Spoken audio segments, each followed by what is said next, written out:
मकर संक्रांति पर बनेंगे ये 4 दुर्लभ संयोग। जाने किस वाहन पर सवार होकर आएंगे सूर्यदेव। मकर संक्रांति पर सूर्य के उत्तरायण होते ही इस बार ज्योतिषीय रूप से कई दुर्लभ योग सक्रिय हो रहे हैं, जो इस पर्व को सामान्य से कहीं अधिक फलदायी बना रहे हैं। आइए जानते हैं कि क्यों ये दिन बहुत ही प्रभावशाली माना जा रहा है। मकर संक्रांति का पवित्र पर्व इस बार 14 जनवरी बुधवार को मनाया जाएगा। दरअसल सूर्य का मकर राशि में प्रवेश 14 जनवरी को दोपहर को हो रहा है, इसलिए शास्त्रों के अनुसार इसी दिन पुण्यकाल और महापुण्यकाल का मुहूर्त रहेगा। इसी कारण स्नान, दान और धार्मिक कर्म 14 जनवरी को ही किए जाएंगे।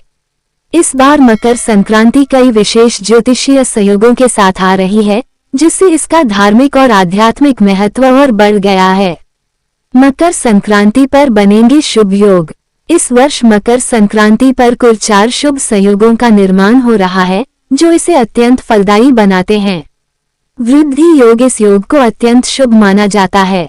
मान्यता है कि इसमें किए गए स्नान, दान और पुण्य कर्मों का फल कई गुना बढ़ जाता है।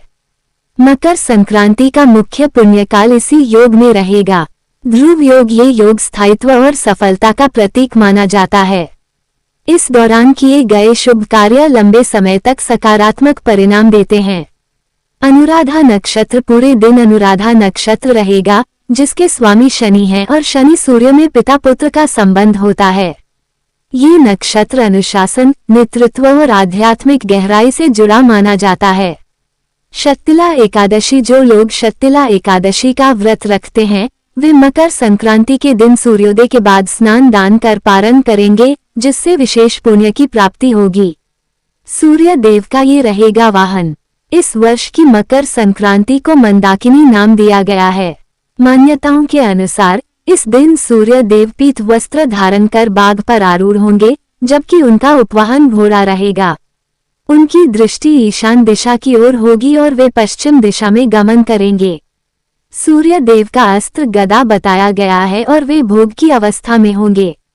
मकर संक्रांति का प्रभाव। इस बार की मकर संक्रांति सेहत के लिहाज से सकारात्मक मानी जा रही है और लोगों को रोगों से राहत मिलने के संकेत हैं। अंतर्राष्ट्रीय स्तर पर देशों के आपसी संबंधों में सुधार की संभावना बन रही है। सूर्य देव की कृपा से घरों में धन धान्य की वृद्धि हो सकती है। सरकारी नौकरी या प्रशासन से जुड़े लोगों के लिए ये समय शुभ फल देने वाला माना जा रहा है। हालांकि कुछ लोगों में भविष्य को लेकर अनावश्यक चिंता या भय की भावना भी देखी जा सकती है, इसलिए मानसिक संतुलन बनाए रखना जरूरी होगा।